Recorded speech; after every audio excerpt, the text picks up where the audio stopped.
Some announcements this evening. Do we have Mr. Jackson on the Zoom, I believe? Is that right, Mrs. Fern? Rich, okay. And Mrs. Melton was not able to be here tonight or to join by Zoom. I just have a quick reminder to continue to wear masks and social distance.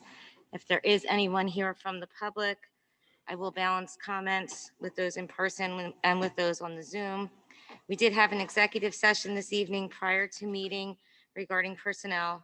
And do our student reps have any announcements this evening? There are no announcements this evening. Okay, thank you. And with that, can we do public to be heard on agenda items only? Anyone in person? How about on the Zoom? At this time, there were no hands raised. Oh, there, okay.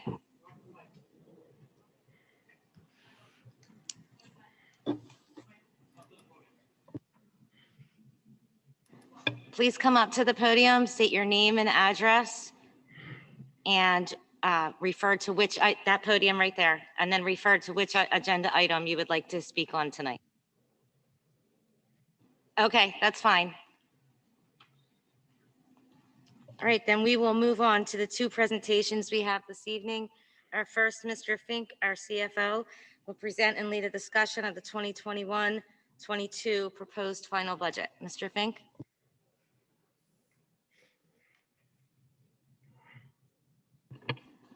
Good evening. It's that time of year again.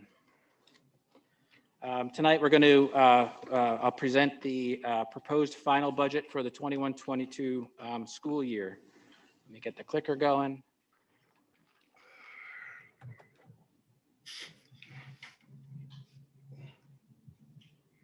Mr. Privetti, this thing on? There it goes. There it goes. All right, whoop, and it jumped, of course. Here we go. So some agenda items real quick to go through, some budgeting obstacles. We'll go through the expenditures, looking at those year over year, the changes. We'll look at the potential tax impact. Remember, this is the proposed final budget, not the final. I want to talk a little bit about federal grants because that has been a hot topic. And then, of course, the next steps in the process.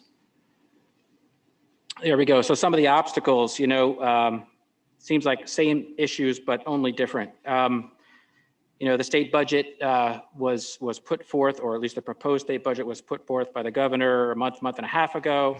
It's not done yet. So we don't have any final numbers, of course, on our education subsidies, transportation, and so on down the list. So that always adds a bit of a question mark. Also, any mandated reforms. We've heard in the past about property tax reform. We've heard a little bit this year about potential charter school reform. We don't know if any of those are going to press forward or not. So that adds a question mark. And also federal spending and grants. Historically, federal revenues are a very minor part. They still continue to be, but there are some interesting things going on from some of the relief packages that have been passed. And of course, the COVID spending is also an issue that we're going to talk about a little bit too. So looking at the expense side of our ledger, as is always has been, the wages and benefits constitute about 70% of our total budget overall.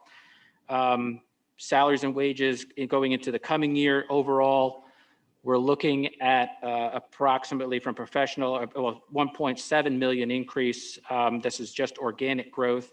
Overall, the professional wage is about almost 1.3 million in additional spending. Overall, admin and support about 450,000.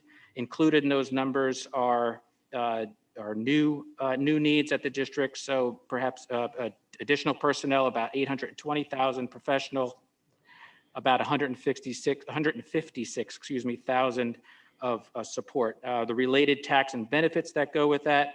The PSERS, as it does every year, thankfully not as big of a jump as usual. The PSERS percentages has gone up from 34.51% to 34.94%. when you do all the math as that relates to everything, it comes out to about 1.163 million in increase there. Our medical coverage, about 5% increase. We just did our second look with Ruskini, and those are how those numbers are flushing out currently. Payroll taxes, or at least our share, about 107,000. That's on the wages and benefits portion of our expenses. And then looking at the other ones that go below the personnel costs are some increases here. Charter school tuition, we increased about 700,000. We're looking at, as we spoke about in Finance Committee in the past, about a $900,000 to $1 million increase this current year, basically because of COVID. Our special ed services, about 500,000.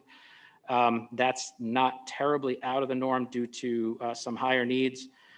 One of the big items in here is replacing deferred funding from prior years. You recall last year, we slowed the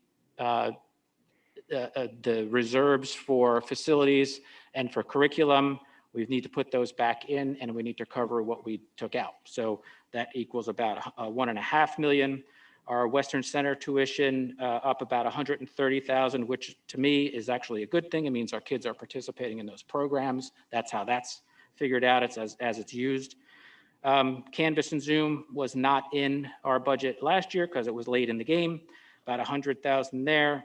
Transportation and fuel, about $500,000 there as we see the prices of fuel rising, and we're also working through our renegotiating of that contract, or I should say, renegotiating our renewal of that contract. And then, of course, some of our self-funding initiatives to replenish those over the next number of years for tech purchases we just approved. That's about 400,000. So overall, about 3.48 million there. So if we look at the comparative year over year, what we're seeing is, this is how it lays out, about $172 million in expenditures last year versus organic growth of about 179, almost 180 million this coming year. I like to look all the way down at the lower right-hand corner which says our expenses would be growing year over year at about 4.3, 4.4%. Moving on to the revenue side of the ledger, just so everyone understands, local revenue, property tax, earned income tax, and such, those make up almost 80% of our total revenue sources. The state is about 21%, and the federal consistently is around 1%. We're looking at organic growth in our real estate taxes, which is about a 1.5%. year over year. So that is about almost 1.7 million in increase there. Earned income tax, we've, based on trends, we've bumped that up from 10,300,000 to 11 million, which is supported by the past year trends. And then we're looking at a decline of about a little over $100,000 in delinquent collections simply because inventory is going down and the timing of such. From the state side, we're looking at a basic education funding subsidy increase of about 800,000, transportation about 200,000, and increases in the offset for retirement and employer taxes of about $500 million.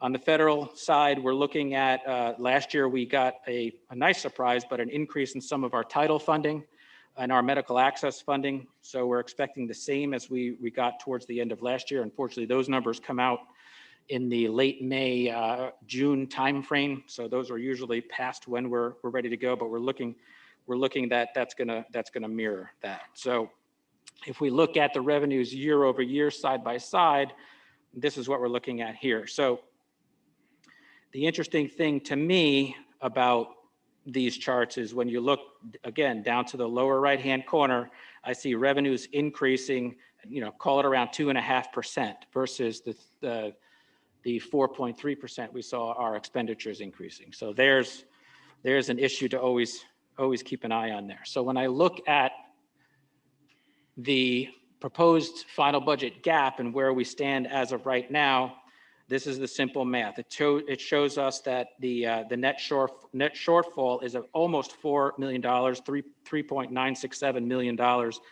which would equate to a tax impact of about 3.5%. As you guys know, or as you folks know, the index is 3%. So we need to get down at least to that point, which is what we talked about at our last board meeting, the direction we received. So we'll be working on that. Now, I did say that I wanted to take a couple of minutes just to talk about federal grants. And the reason why I wanted to do that is because I've heard comments and so forth, some on record, some off record, that we're being flooded with all this money through these relief or programs to get the economy going and such, that we're being flooded with this money from the feds. And I wanted to make sure folks know that federal grants are great when you can spend them, and they're very difficult to spend. We look at, all items are subject to the most stringent procurement rules, bidding, protection bids, and that's according to the Uniform Grant Guidance, that we must take whichever is stricter, the state level or the federal level. So my team is constantly looking on that. Also, I think it's important to note they can only be used for COVID-related things. They cannot be used for budget-related, normal budget operations-related things.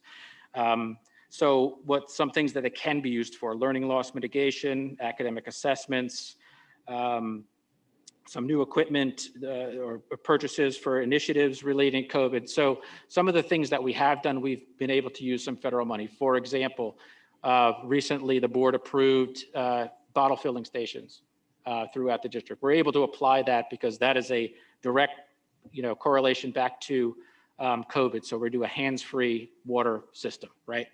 But some things that it cannot be used for, which is revenue loss.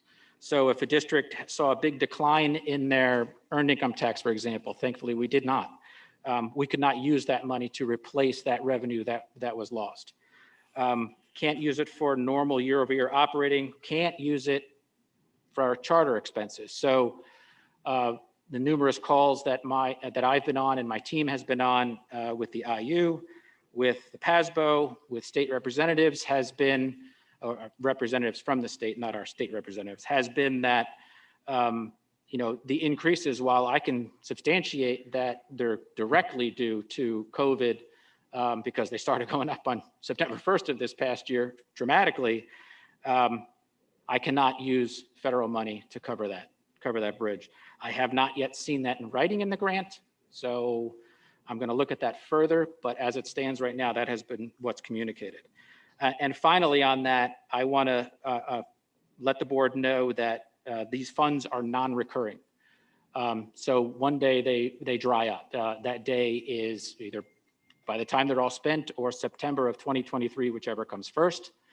But what we don't want to do is we don't want to be put into a position like what happened in the state back in 2010 to 2012, when there was all this stimulus money that folks seemed to be budgeting for at one point, that it would continue, and then all of a sudden it was gone.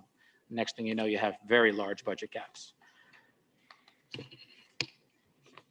Finally, I just want to look at our next steps, where we are. So today, obviously the presentation, there's an action item on the board agenda for this evening to adopt the proposed final budget. Again, there's still work to be done, and it will be done. On April 13th, that's tomorrow, the Finance Committee will meet and we'll go through the targets that were established by the board last time we met, which was about 3%, I think, was the target. And we'll work towards balancing the budget as we are required to do by law, and of course we do every year. May 4th, we'll make the proposed final, or earlier, we'll make the proposed final budget, which is something we're required to do by law, on the Pennsylvania Form 2028. On May 14th, we'll publish the intent to adopt, and if all things go the way they should go, on May 24th, we'll have the budget ready for adoption by the board. Are there any questions or comments for me? I have a couple questions, Mr. Fink. Yes. Canvas and Zoom, are they covered as part of the in the federal grant money? I Yes. thought I did see that somewhere, but then I saw Yes, another they will be, place. yeah, they will be, it was put on in the expense side of the ledger, and I also included it on the federal side of the ledger, the federal revenue side of the ledger too. So yes, they will be. And what has been spent, ballpark of that federal money that's been awarded to us, so to speak? What has been spent? I believe, last I looked, we'll definitely be going over that tomorrow evening, about 1.3 million, I believe.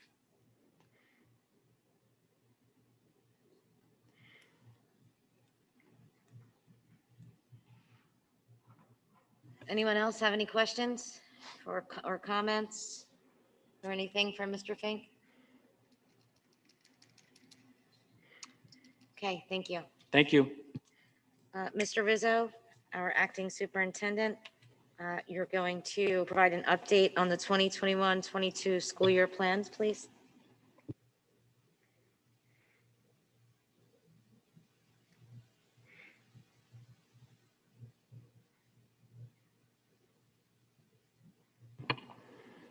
Good evening, thank you. Tonight's presentation, normally I throw a lot of data at you and then I make a recommendation.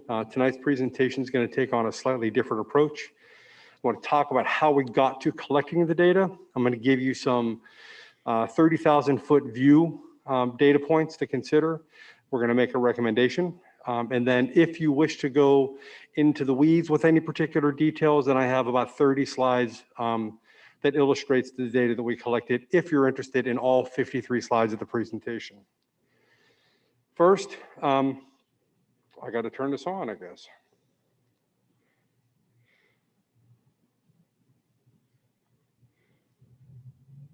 Okay.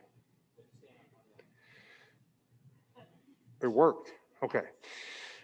First, let's talk about how we got to this point. Just to give you a brief, it's been an interesting year. I think we could all insert our own adjective for what this year has been. The pandemic forced us to really think about different ways to instruct students, to communicate with each other, to operate business. We knew that the virtual instructional model was not going to measure up to what the Springford standard is, but we were committed to the task of supporting our students to the best of our abilities, given our hands being tied behind our backs. We predicted that there were going to be some likely outcomes of students being away from in-person instruction and not being with our students each and every day. And we tried to put as many measures in place as we possibly could, given the fact that we knew that we were going to be a little bit limited in terms of our connection with students. Our teachers, our principals, our staff did a fantastic job of trying to communicate with our kids, but we were really quite limited. We did provide as much flexibility as we possibly could for families to choose preferred learning model. We had a lot of variables we had to work through, the most of which is student and parent comfort in terms of sending their children back to school. Our focus was to do our best to stay connected to students and get them back into the buildings as soon as safely possible. If you remember, Q1, we were all virtual except for our students with special needs, and we had a tiered reentry to get them back into our buildings. Q2, we brought kindergarten through 6th grade back 5 days a week in-person instruction, and 7th through 12th grade switched to a hybrid model, which was 2 days of in-person instruction, 2 days of live virtual instruction, and 1 day of asynchronous instruction. Q3, we kept the elementary, the K to 6 the same, but we brought back students that wanted to be back in person for more than 2 days. We have provided the opportunity for them to come back for 4 days and have that 1 day of asynchronous instruction provided to them. That was an accelerated timeline, much faster than really, quite frankly, all the schools in Montgomery County except for maybe one. And we found that we had a lot of success with that model. We knew in January that we needed to start planning, even before we rolled out with Q3, we knew we had to start planning for 21-22 and beyond. Okay, there we go. So we started back in February. After we got our quarter up and running, we started back in February by pulling together a steering team, which initially consisted of central admin staff, district office staff. We brought in SFEA, the SFEA leadership, and then we added on building level administration representing each level, K to 4, 5 to 8, and 9 to 12. And we started meeting, February 22nd was our first meeting, and we just talked about, the first conversation we had was, what do we need to collect to be able to make an appropriate decision? an appropriate recommendation for the board to consider. One of the first tasks that we took on was deciding what kind of subcommittees needed to be in place to collect the information. We knew this was a heavier lift than just a group of 10 of us. And what we did was, when we formed these committees, each committee chair, and we'll talk about each subcommittee created a Google Doc and shared it with me, and I shared it with the steering team, so everybody was able to look at all of the information at any time they wanted. We decided that there were 4 basic subcommittees that we needed to put in place. 21st century learning. The primary purpose from our lens was, we went through a year of very difficult times, but there was some silver lining in all of that, and pulling out what that silver lining was. What did we learn in that year that we can move forward to advance Springford and how we provide instruction? Data collection and analysis was the next group, and simply put, what information do we need to collect and how should we collect it to be able to make an informed decision?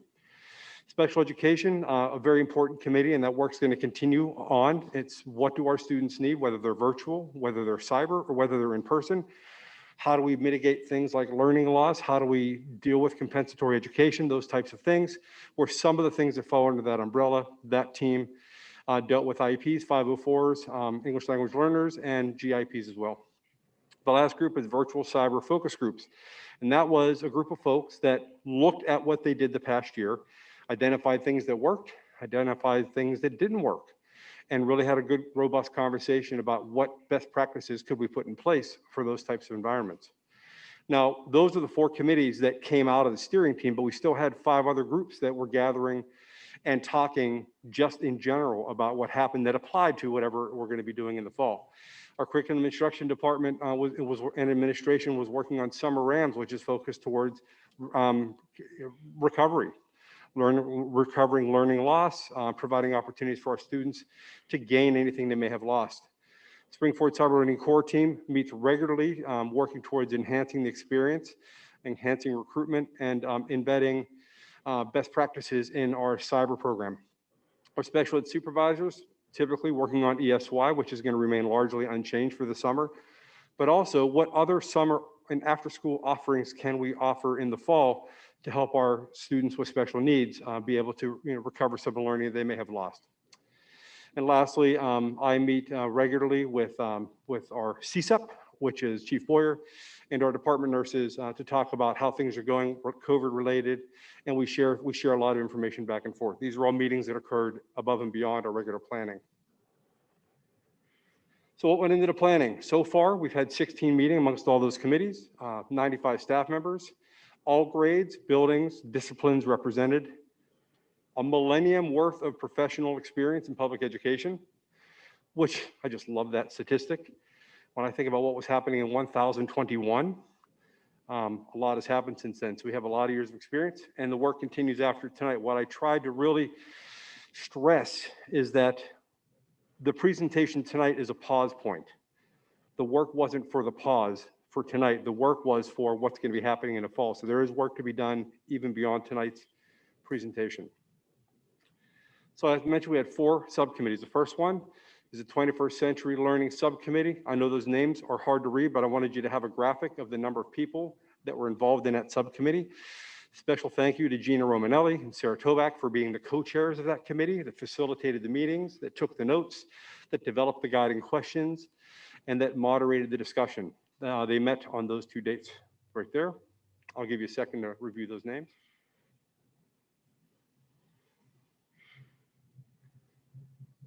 Some of the key learnings. They really took a deep dive into investigating what key learnings were taken away from this year and could be implemented into future classrooms. Centered around this idea, if you ever heard of ISTE standards, International Society for Technology and Education, they really talked about those standards and what the 6 C's are, which are critical thinking, collaboration, communication, creativity, citizenship, culture, character, education, and connectivity. And how can we embed those things into what we are doing each and every day? Now, a lot of these things are really discussed and have been implemented in that Modernizing Learning initiative that we now know as Springford Learning. But it's taken that a little bit further. And you'll see the other things that they were talking about. How does technology support instructional practices? A lot of times, and this board was very forward thinking, and they didn't just throw devices in the hands of students, say, go figure out how to teach. It's all about technology being determined based on the need of the instructional practice, not just buying technology and figure out how to use them. So the board was very proactive in that 7 years ago, whenever they started that initiative, and that's the model where they're continuing moving forward. I'll give you a second to read those. I don't need to read those all to you, but it was really just about what is a 21st century learning environment. What is that, and how can we build that moving forward? Okay, I'll move on. Again, a more 21st century learning subcommittee information. Again, Canvas and Google are great tools, but again, it's all about what we do with the tool, not having the tool itself. And the curriculum instruction department, the coaches have done a fantastic job of trying to get that shared, and our teachers have just grown so much in the last year. When we think of where we were, just trying to figure out with RAM full learning back on whatever that was, March 17th, to where we are right now, it's just amazing what our teachers have been able to do. Second subcommittee was the data collection and analysis subcommittee. Again, special thanks to Katie Gardy and Marilyn Neps for their work in pulling that information together, and all of the committee members that are there. I'll give you a second to take a look at some of the names that are there.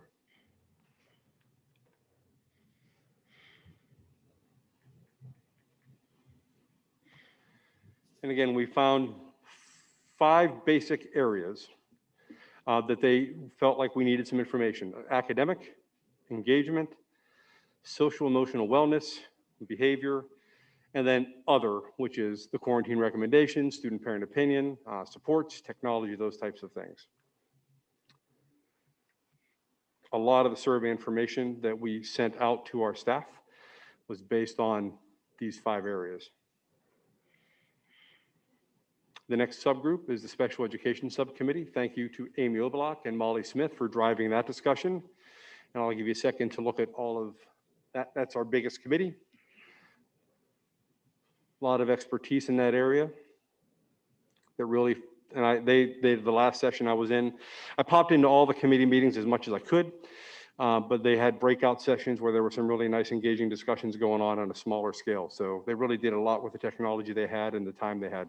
Getting that many people together for one meeting is a challenge, but they did a fantastic job of trying to facilitate that. There were 3 slides dedicated to this. First of all, virtual instruction. The committee believes that it is very difficult to support the needs of most of our students in a virtual format. Students are inconsistent in their attendance. Technology skills are not developed enough to independently navigate the virtual platform, and lack of consistent and constant teacher supervision creates a gap in skill development, progress monitoring daily, reliably, and demonstration of skill content mastery, just to name a few areas. Second area was professional development. There was a need for increased professional development via virtual cyber platforms. If we do decide we're going to continue with those, there's some inconsistencies with staff given roles, given the increased need in special ed populations. Again, a lot of growth has happened over the year towards working to support our students. And then from some of the larger schools where the district, within the district, there's a need for increased staffing to help support a lot of the things they're doing. And then the last bucket area for special ed is the curriculum and resources. And again, within the district, there's some inconsistencies in the buildings, being unable to provide the continuum of special education programming, certainly within a virtual environment, but also as we continue to move forward and plan for next year, making sure that we're working towards consistency in all areas, in all platforms, in all sites. Special ed teachers do not have the same access to curriculum, working towards that. And then need for skills-based curriculum, scope and sequence, and consistent implementation of the curriculum from K to 12. And that's the Special Education Subcommittee. The 4th group is the focus group, Virtual Cyber Learning Focus Group. Thank you to Courtney Amersbach and Christina Corey for providing that, the direction and guidance for that. Again, another fairly large committee, facilitating really good discussions about what works and what they struggled with in a virtual environment. Pros and cons, there were some pros in this. You know what, we don't want to come forward with everything being negative. There were some key learnings in all of this. Small groups at the elementary level have worked better in the virtual setting due to a reduction in classroom distractions. Students at the elementary level have remained engaged in instruction in the virtual setting. Students are less inhibited than older students. They're willing to try new activities. Cyber virtual learning is still a novel experience that obviously would wear off at some point. There's flexibility with some asynchronous learning. And lastly, some departments have stayed consistent with their curriculum in all learning models, whether they're in-person, virtual, and cyber, which is a heavy lift and admirable, to say the least. And of course, there are cons as well that they identified. Counselors are expressing concern about students' mental health. That's something that we knew a year ago that we were going to be facing. Lack of face-to-face time with students makes it difficult to give them immediate, meaningful feedback, difficult to troubleshoot technology issues, and oftentimes that's in the moment, the teacher trying to help with technology while providing instruction at the same time. Now, a lot of them worked through that and did fantastically. I'm sure they found ways to get through even still, but it was identified as a barrier. Students learning from home are not given the opportunity to socialize with peers nearly as easily as if they were in the school. We've noticed that there's a lack of accountability for students. Secondary staff is reporting more failures than in previous years, and we will discuss that a little bit more later. Teachers at the secondary level have had to significantly reduce the content and teach in some cases only to the mandated standards. And I'm going to drive this point home a little bit more later because our teachers did a fantastic job of teaching the standards, but that's not where it starts. That's not where it ends, that's where it starts. I'm going to throw some school safety statistics at you because I want to talk about our environment and how safe our buildings are. So far, since this started, we had 469 positive cases of COVID. And that would be confirmed or probable. And as you know, what probable means is a student that might be exhibiting symptoms and had been exposed to somebody who was positive. That's what they define as a probable. And then a confirmed is somebody who had the test and was identified as positive or confirmed positive. We've had approximately 1,500, we've had exactly 1,551 close contacts. We had one likely scenario and two possible cases where there might be some in-school transmission. As we move forward, we are able to say that all mitigation efforts can continue and will continue to be upheld.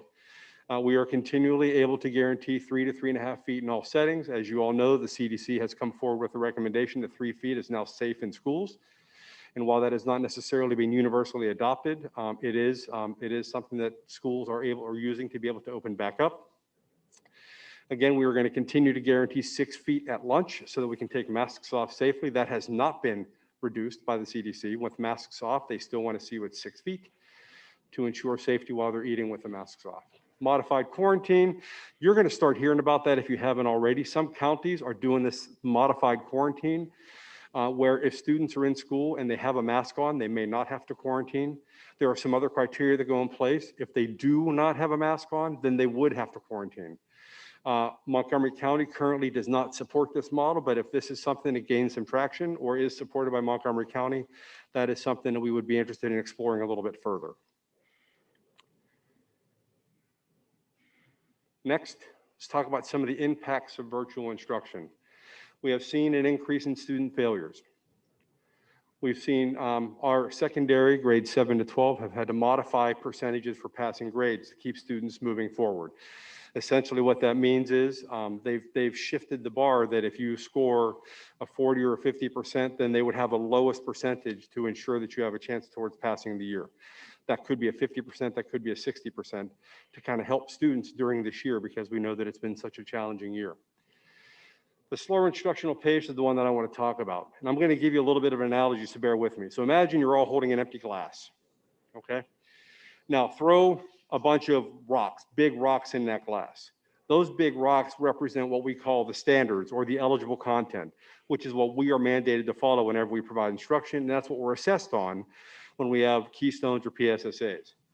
Then in between all those big rocks, you have these smaller pebbles. These smaller pebbles that are in between the rocks are what we at Springford value, the things that we know that we want our students to learn that are above and beyond the standards.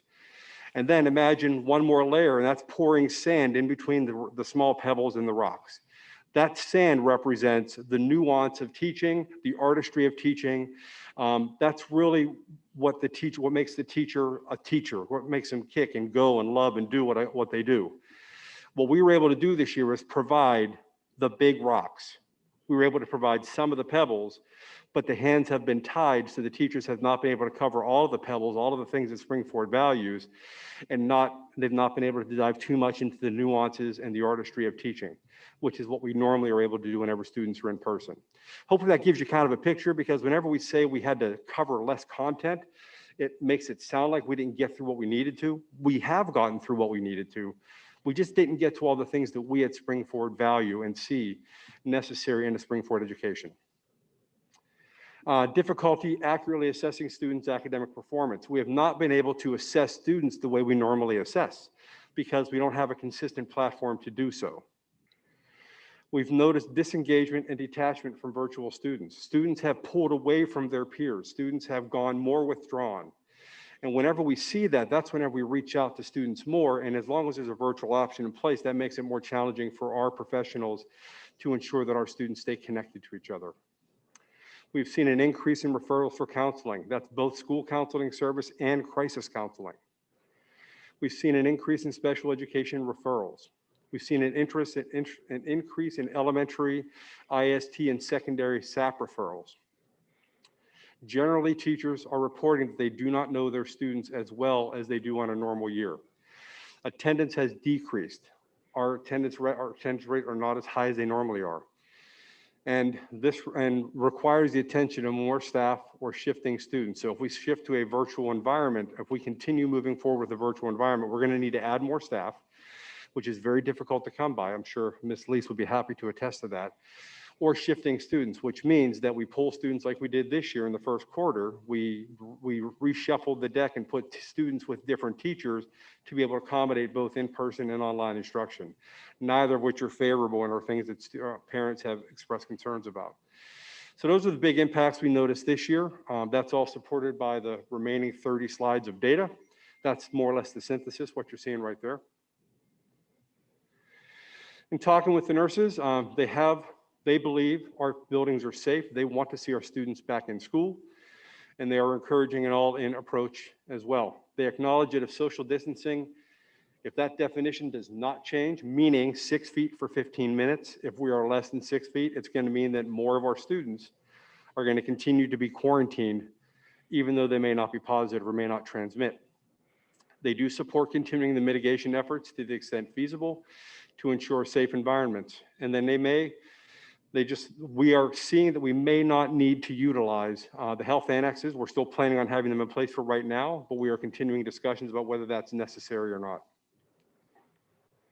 What's happening at the county level? Twice a week, I meet with superintendents of Montgomery County. There's really not been a whole lot of talk amongst them about next year.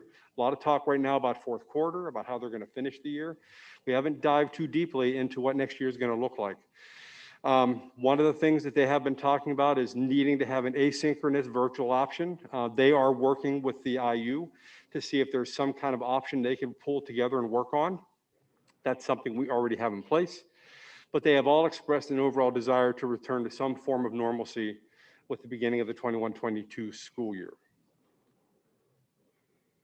So after saying all that and that kind of surface level discussion, our recommendation, administration and the association's recommendation is 5 days of in-person instruction for all of our students with additional supports, which I'll talk about in a minute,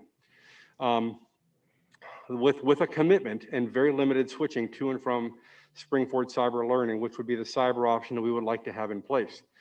Enhanced Springford Cyber Learning options for students not comfortable with in-person learning. One of the things that came out of the surveys was some of the concerns with Springford Cyber, namely a lack of a connection to students. We'd like to see about putting in some option for some connection, some synchronous time. And what I mean by that is possibly office hours, or if our teachers are experts in their craft, if they see a particular area, it does not lend itself well towards asynchronous instruction, maybe they provide an optional weekly seminar on a particular topic so that they can get that synchronous time with the students to help them learn and move forward on the asynchronous environment. And those are just options, not necessarily what needs to happen. Then there's also another layer that we can consider, whether you're familiar or not with the idea of homebound instruction. If students have a medical reason, they can be homebound. They could go homebound for up to 3 months, and they can receive 5 hours of in-person instruction with a teacher, one of our Springford teachers. We can layer some sort of similar model in there for students that cannot be in the school, but need to have some teacher connection. There are options that are available to us there that we can look at. Of course, that does cost a little bit of money to make that happen, but it's if that's what our students need and they don't have the ability to be in school, it's something we can discuss on a need-by-need basis. And of course, we have to always have a plan B. We always have to have something in place because we don't know the direction or the trajectory of this pandemic. We believe we're nearing the end of it with the vaccines that are available, with the vaccines that are promised, with moving towards herd immunity. But if that ends up not being the case, we're seeing that we need to have an emergency instructional plan in place. And we're looking at that from two tiers. The first one would be if we were mandated to be closed. If schools were mandated to be shut down, our option would be a fully virtual synchronous experience for our staff, K-12, for our students and staff K-12. If we are required to reduce our population of in-person instruction, our recommendation would be to go back to a hybrid model where we have 2 days of in-person instruction and 3 days of asynchronous instruction. Now, there are some caveats with that. The additional supports that we want to see in place. We'd like to see, and a lot of this in talking with Jim Fink, if not all of this, can be covered by the ESSER funds that we're talking about. We see a need for contracting for additional school psychologists. We need to deal with the rising cases in mental health. We need to deal with we need to bring on additional behavioral specialists. We need to bring on additional school counselors, crisis counselors. We need to potentially discuss adding nursing staff if we're going to have large numbers of students needing contact tracing. We need to put additional supports in place for social emotional learning. We need to expand our summer offering for credit recovery and mitigating learning loss. And then we need to put summer and fall supports for students with special needs. And that could be in the form of compensatory education or just because it's what we need to do for students. And like I said, Jim Fink, a lot of this, if we can tie it to COVID, then we can tie it to that grant, and Jim and Mary are the experts on what that looks like and what's going to cover. A little bit about the emergency instructional plan. First of all, we would want to have a date in place where we have to make a decision if we're going to go to that emergency instructional plan. Clear criteria for why we would switch to the emergency instructional plan, which would have to include a directive from Montgomery County Office of Public Health and/or PDE that we need to shut down. This is not something that we would support. We would just say we need to do this. This would be something that we would do if we are told that we have to have some sort of an action aside from an all-in option. We do not want to provide the flexibility of switching in and out of learning models. One of the data points that came out clearly is that was detrimental to students moving forward. All that flexibility. We saw a need to do it this year. Moving forward, that's something we want to make sure that we see go away. There's no expectation that the emergency instructional plan would be the entire year. It would be only as long as we needed to have it in place. Families, I hate the term forced, but what we want to say is families must choose in-person or cyber when the mandated plan goes away. Technology must remain in the in-person classroom. One of the things we heard multiple times was because we had to pull technology out of the elementary classrooms to provide options for our students to learn virtually, the in-person experience for our K-6 students was devoid of technology, which we felt that this year. We need to make sure that's back in place. And talking with Bob Catalano, he assures me that that will be the case. With the devices that he's ordered and that he's waiting to come in and have come in, we're going to be in a really good place. And again, new technology will be available to us to facilitate this. So in a nutshell, that's kind of what we're talking about. I've got 30 more slides. If you have any interest, if not, I can share the data presentation with you, or I actually did that already, so you can feel free to go through that. But that's kind of where we are. At this point, I would probably defer. I know there's going to be some questions and maybe some comments. I think at this point moving forward, as a board, you might want to decide either A, I don't know that this requires board approval, and if it doesn't, then you could just, I guess, just say we're good moving forward because it's what we would normally do. Or you could make a motion tonight, open up for public comment, or we can put a motion on the next agenda if you want it to be a motion, and it can be part of our voting session in 2 weeks. Mr. Fitzgerald, anything else you want to add to that, or? No, I think the board needs to discuss, at this point, and there's flexibility as to how they want to proceed forward based on that discussion. So at this point, I would just say, what questions can I help you with, or what comments do you have?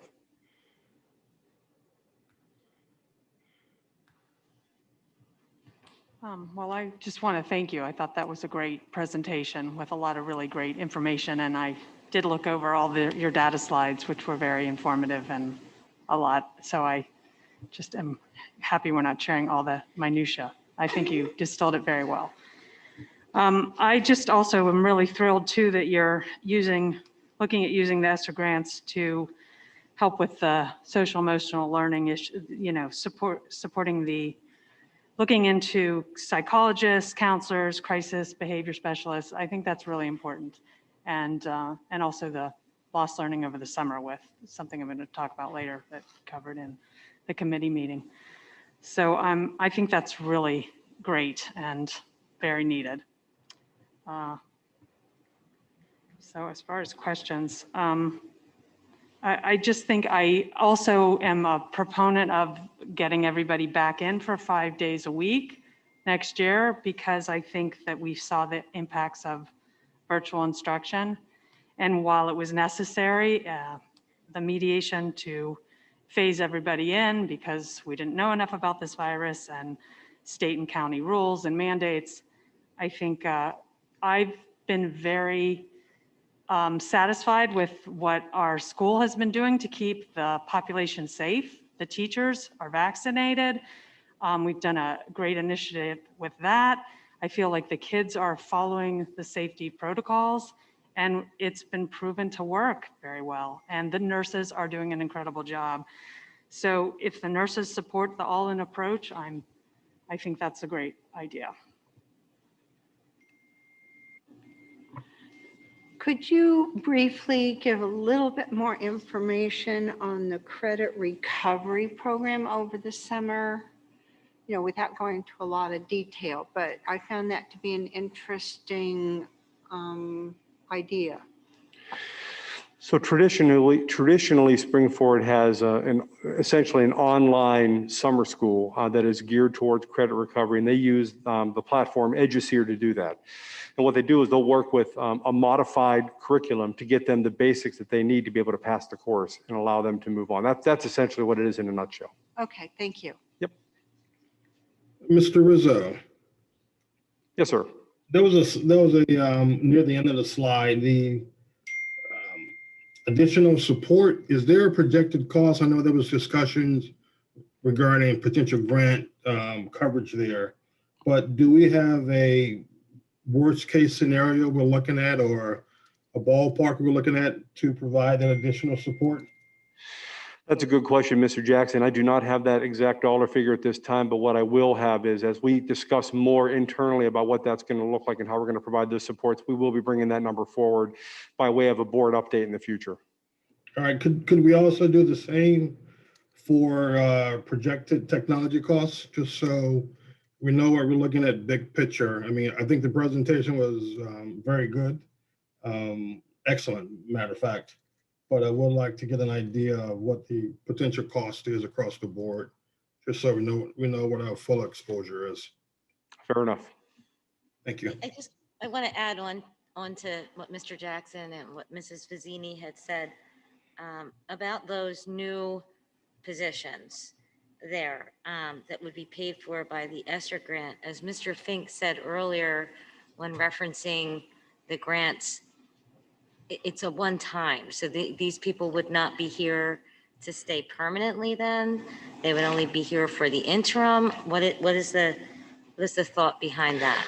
So, and I don't want to step too far out of my lane with this because Mrs. Lease would have to be involved, but generally speaking, if we contract with outside services to do that, it's for the time that we need them. And if we need them for 2 years, then we contract for 2 years and then that money goes away and so does the expense.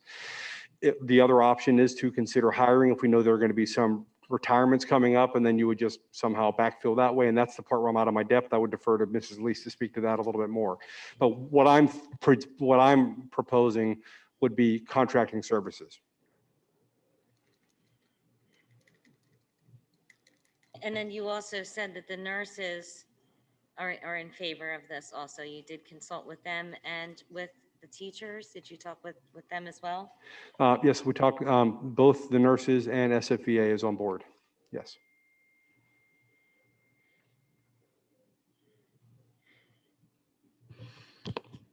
So, great presentation. Couple questions, and I totally agree with because we've been talking about this, and I know Linda's going to provide an update as far as from the curriculum meeting, addressing a recommendation or thoughts regarding learning loss over the next few months. I think everything that you presented, as you said this evening, this has been known. I mean, this isn't a Springford issue. This is a national issue. We know that it's been reported that learning loss was going to be very, well, they don't quite, we all don't know what is that learning loss. Is it 6 months, a year, 2 years? We don't know yet. I mean, I think that's to be figured out. And we also know, and it's been talked about, you know, nationally about the social emotional issues, and it's, you know, what's occurring with the mental issues as well that has impacted our students. So I totally agree that we need to bring in additional counselors, crisis managers, whatever it may be, to, you know, focus on. And I believe this is probably a 2 to 3 year. It's going to take 2 to 3 years to get back to what, or more, but you know, to get back to what possibly we want to call normal for our students. I'm also concerned with the IEP and the 504 plans and all our students with special needs and our students with autism, and addressing the possible, I don't know what word I want to say, but I'll say learning loss as well over this period of time. I think that we have work to do as well, and I want to make sure that we put the same emphasis on that as well, as far as we have a whole student population with special needs that we need to evaluate. And I know we've talked about this in the past about getting the evaluations done, making, you know, new IEP or 504 addressing, making updates or changes to those plans as well. So I would suspect that we're going to have to bring in services as well to help with that population of students, to make sure that we get them back to the levels that they should be at, or where they should be at as well with those services. I think that what I didn't see in your presentation, and I don't know, is I am curious to do about a parent, where are they at from, you know, when we've done surveys. So I'm really curious to know where they're at, what their thinking is going into August of the next school year. And if we have a population of if we have a population of parents that still want to remain virtual, I think that we really need to understand why. What is the criteria that they're using, that they're still choosing that they want to stay virtual? I like the concept that you have in place that if mandated, or if we have to go to a virtual option, we're prepared. I think that's something that we've talked about last year. It's, you know, having these plans in place and not, you know, making changes in the 23rd hour, but we need to be prepared. We need to understand that if something, because we still don't know, if you listen to at the national level, if you're following what the CDC is saying, what's coming out of Washington, there are still concerns that that we haven't seen, or we're starting to see.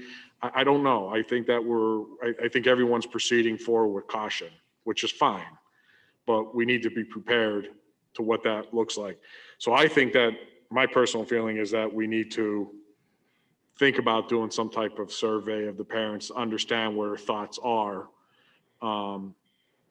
with next year's. Are they looking at cyber? Are they looking at coming back full time, and understanding what the percentage, if any, of parents still have this feeling that they want to remain virtual. And I think that will also give us a good insight into what our future student population is going to be in August. I didn't see anything in the presentation that I know I brought this up before. you talked about the possibility of students quarantining, and that may be an increase in quarantining based on, higher student population coming back to school. But I do want to add with that is that I agree with, I'm not sure who said it, but I think Springford did an incredible job with getting our students back to school, keeping our students safe. Our numbers have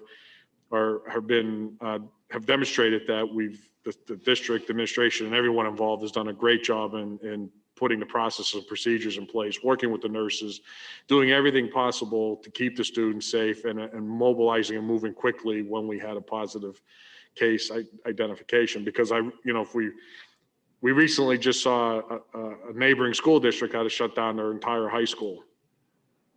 And we've been fortunate that we've been able to, be in a good spot. So everyone should be commended for that. And I will say, we're not skipping any steps or procedures or anything else. We're doing everything that's required of us when we're notified. But the thing I want to, and you don't have to answer this evening, but something that we should still think about is, I'm not a big fan of when a student has to quarantine, and I'm not sure if the quarantine timeframe is going to change. I mean, I guess it's down to 10 days now from the county, if I remember correctly. I'm not sure if that's going to change and be less. And I know you were going to mention something about the modified quarantine. I don't think you mentioned anything, or I might have missed it. But I'm not a big fan of when a student quarantines, they go to asynchronous for that 10-day quarantine period. So I really want to see if there's an option or solution that we could look at that would possibly be better than a student going asynchronous. And I know that we've had some, teachers, when they had the ability, when we did have a student out, they worked with that student. They put the extra time in to make sure that student stayed, which the teacher should be commended for that. But I still want to see if there's an overall district policy that when a student goes out on quarantine, that they're not asynchronous for 2 weeks. So they're all the key points. And I agree with Mr. Jackson that we need to look at the cost because I'm not sure how long the stimulus money will be available for use. And we need to think long-term, because if some of these things that we're talking about go beyond the 2 or 3 years, we may have to absorb some of those costs into the district once the stimulus, once that money goes away as well. So it's something that we may start off as contracted services, or we may hire 1 or 2 or whatever you, and I'm sure you're going to come back with a more detailed recommendation, but we may want to look at as a long-term strategy where we may have to possibly absorb some of that into the district. And the last point I want to leave with is that we may need to interact more with the parents, with the students with special needs and all that, especially in these times. And I recently saw a neighboring school district that has in place like a parent advisory type group, where there's the parents have regular meetings, monthly or quarterly, whatever it may be, where it's a joint effort between the parents, some administration, and some of the special ed directors working together to make sure that everyone's on the same page, making sure that, issues are being addressed, process and procedures are being, employed consistently, wherever it may be. So I know there's another district that actually has that and put that in place. I'm not sure if they put that in place prior to COVID, but I know that that's been put in place. And I think it's something that we should definitely look at, because that's a whole student population that we should understand and make sure that we're addressing that as well. And if you don't mind, offline, maybe let me know what the name of that district is, and I can reach out and find out how they implemented something like that. Yep, definitely.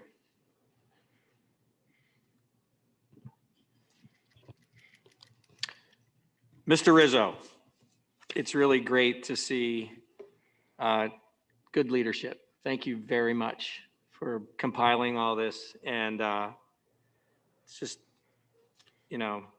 really appreciate it. So I guess there's going to be certainly details further presentations. We're going to vote on some stuff.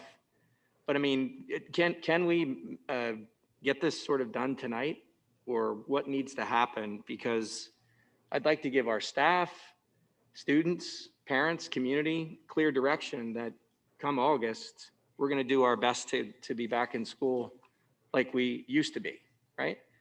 So it seems like that's a recommendation. And I'm just That's wondering administration and what do we have association's to do? recommendation, yes. Just so that we can, I realize there will be, things that we're going to be voting, but that's blocking and tackling at the board level. I mean, is there anything that we can do tonight? Well, you can certainly, if the board desires, you can simply pass a motion supporting the recommendation for 5 days a week of in-person school, along with the cyber proposal that was presented. There will be separate cost initiatives that go along with this that will have to come back for separate approval under 508 of the school code. Similarly, I will tell you that what it sounds to be being recommended is essentially the status quo, what was occurring as of March 12th, 2020. In other words, it was in person 5 days a week, and there was a cyber option. So really, if we're returning to status quo, the board doesn't need to formally reapprove what we were doing in the first place. So it's really up to you. If there's support for this, all you have to do is say proceed with what you've presented tonight, and I think you'll get further updates as we move through the spring. I think that would be the simplest thing. I mean, you've been very thorough, and we've had time to go through this. I went through all the data earlier today. It seems very thorough, and if we don't have to necessarily have a vote on it, and if it's just going forward with what you're proposing, I'm all in favor of that. It would be great if we had some inkling of the potential cost, guys. I mean, I'm all for moving forward, but I would like to have some idea of what load we're moving forward with. That's a fair point, Mr. Jackson. And quite frankly, through my through my acting superintendent, regular updates, you'll be getting that information from me. May not be necessarily a formal presentation like this, but every time we get together, you're going to hear more information about where we're going. So you're not done hearing about this. So I think where my position is, and Mr. Fitzgerald, I'm not questioning what you're saying at all, but I am questioning it just a little bit. With everything that has taken place in this last year, just to provide a consistent message to the community, I would almost feel more comfortable by doing a motion and maybe doing that next at the next board meeting, because protocol is typically there's a presentation at a work session, there's a vote at the board meeting. And that would also allow for some time for Mr. Jackson's request for the cost, which I have concerns about too. I have concerns about hiring people for contracted services and then having to say goodbye. Or is that going to be a big impact to the district? So I think I'd like to know a little bit more about that. It wouldn't hold me back from this, but just to follow procedure, and because this was so monumental in our history as a school board, I would like to provide that very consistent, very strong message that this is where we're headed by doing a motion at the next meeting. If the board is agreeable, and if Mr. Fitzgerald is agreeable. No, that's the prerogative of the board on this one, based on the flexibility that I see in what's occurring here. So if you want a motion, that's certainly something that, as board president, you set the agenda, you could certainly have a motion on this issue to be formally addressed in 2 weeks. Would everyone else be in agreement with that? Would you be okay with that? I think the reason why we made a motion last year to start the school year off differently than normal was because of the conditions and circumstances we were in. Well, you were mandated by law. And we were mandated by law, so we had to make, we had small options, but I'm not sure, I mean, if we want to make I'm not sure voting to go normal is something that's warranted, but if we want to more or less, I'm okay, but I'm fine with that, but I'm just looking at it from procedural or precedence. And why are we voting to be normal, go back to school normal? We could make a statement, we could make a press release, we could do a lot of things. We don't necessarily need a vote. So I'm not really sure what we're actually voting on. What if we got the financial information like Mr. Jackson asked for, get some idea there, and then we could still just approve it without a vote? But it would have, I think that would satisfy a few people that are interested in what the cost would be. But that's two different things. We're talking, one is going back to school, bringing the kids back to school, like we normally would. And we don't vote every year we vote on a calendar, but we don't vote on bringing the kids to school. The financial impacts are going to be recommendations of additional services but that's not going to change. Let me ask you this question. Is the services that you're talking about providing additional support for, is that going to change your recommendation on the kids starting school in August? No, we need those services no matter what we do in the fall. Exactly. So that would be we're talking about two different, apples and oranges or whatever. So any additional services or expenditures would have to be a specific vote for what we're trying to achieve.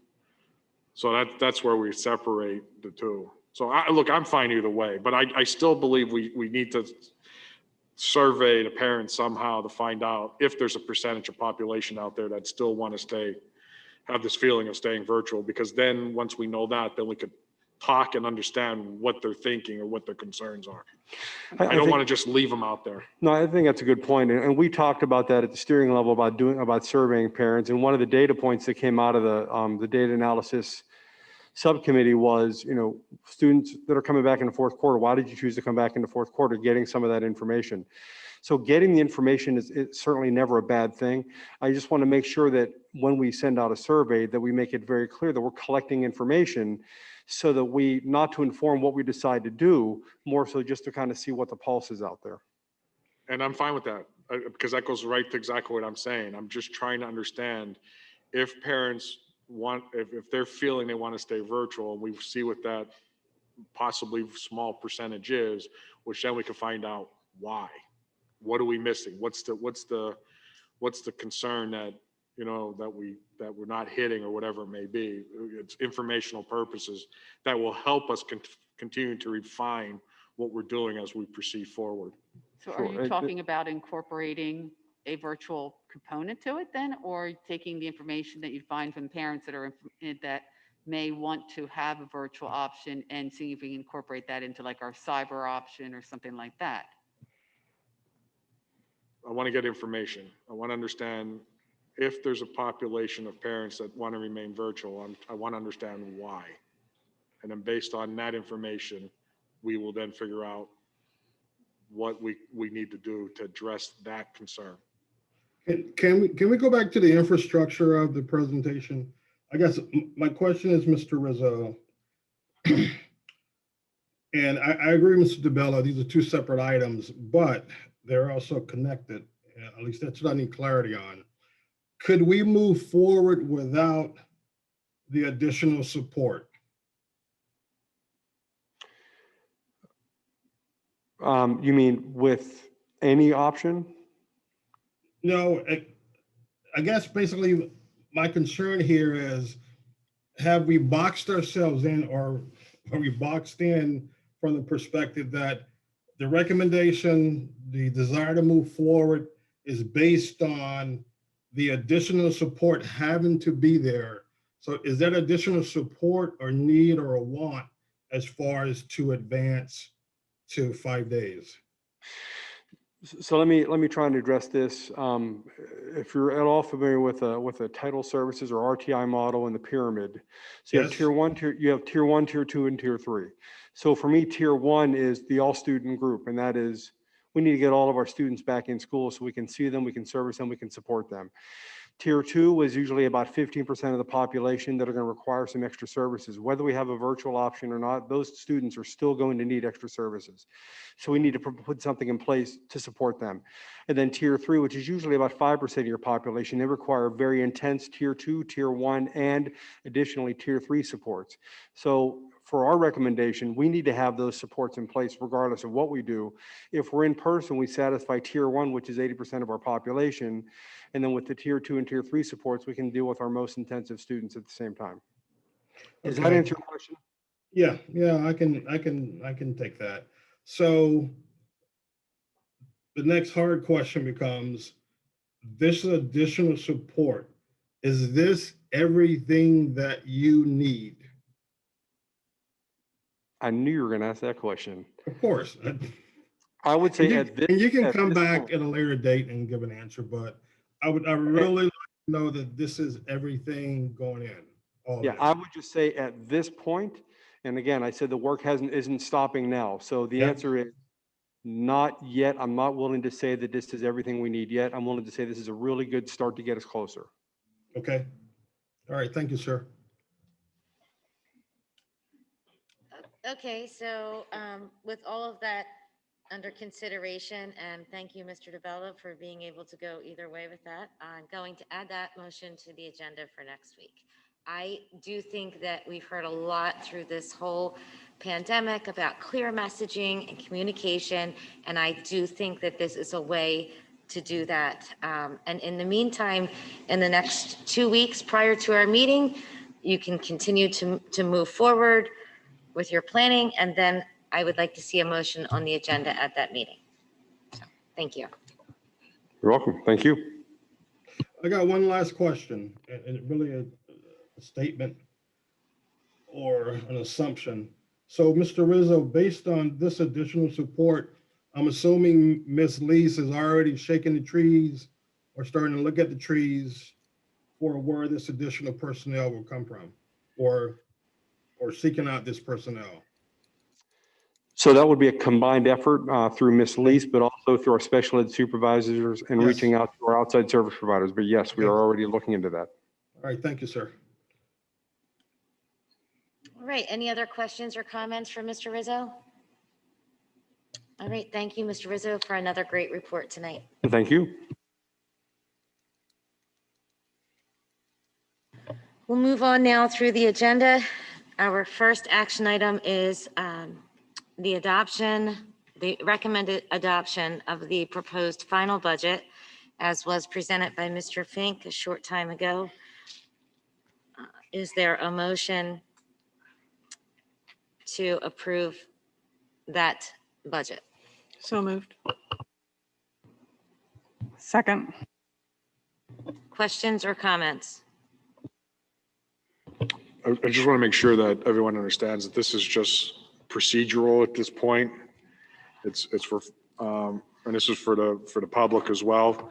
A lot of decisions still have to be made related to the budget, but we're on a time clock that the state establishes that we have to follow. We have to get these procedural votes done. So this is just one step as we proceed to, at some point in the future, which would happen in May, us adopting a final budget of whatever that budget may be, which could be or should be or will be not what this is this evening. So I just want to make sure that we're clear that this is just what we're voting on tonight is procedural. That's it. Thank you, Mr. DeBello, for that clarification. All in favor of this procedural recommended approval, say aye. Aye. Any opposed? Okay, that motion carries. Then we have B, the recommended approval for Mr. Rizzo, our acting superintendent, to have the authority to have e-signature rights in the e-grant system and ability to approve federal and state grants, including contracts, agreements, grants, licenses with PDE. So move. Second. Questions or comments? All in favor, say aye. Aye. Any opposed? Okay, that motion carries. Then if we look at C through G, well, actually, C through G is specifically resolutions regarding, yes, recommendations regarding the wrestling champions that we will hear much more about at the next meeting. So with that, do I have a motion for C through G? So moved. Second. Any questions or comments? All in favor? Say aye. Aye. Aye. Any opposed? Okay, those motions all carry. And then H, the high school girls basketball team and coaches winning the 2021 PAC Girls Basketball Championship districts and placing second at states. Is there a motion? Wait, are we doing a presentation? Is, No, I'm Mrs. Fern, lost. can you clarify that? Are we? yeah, I'm lost here. That's not an action item, truly. That is, and neither are the.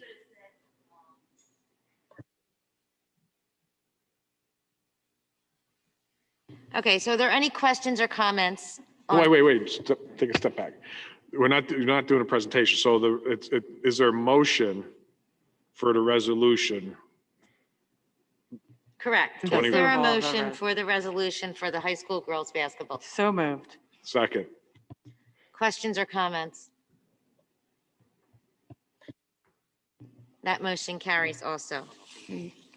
Oh, I'm You sorry. say vote. So all in favor, say aye. Aye. Aye. Any opposed? Okay, now it carries. And congratulations to all. We will celebrate those more next week. Board and committee reports. Yeah, and Mrs. Fazzini for curriculum and technology. Okay, there was a lot that went on at the Curriculum and Technology Committee meeting on April 6th at 6:30. First, a good announcement. The Springford School District was a 2021 NAM Foundation Best Community for Music Education. Springford has won this award for the 5th straight year. That's amazing. So congratulations to the music department. Dr. Murray gave a presentation about the Learning Gap program, which is called Summer Rams. This is being developed to address support for all Springford learners. During the COVID pandemic, the school conducted a survey of parents and families. The district had 903 responses representing 1,270 students, which was approximately 15% of the student population. Results showed that 87% of those surveyed are interested in a summer program.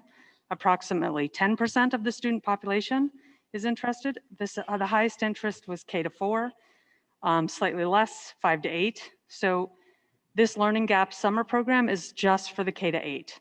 9th through 12th has a different program that already exists that we talked about earlier. Let's see.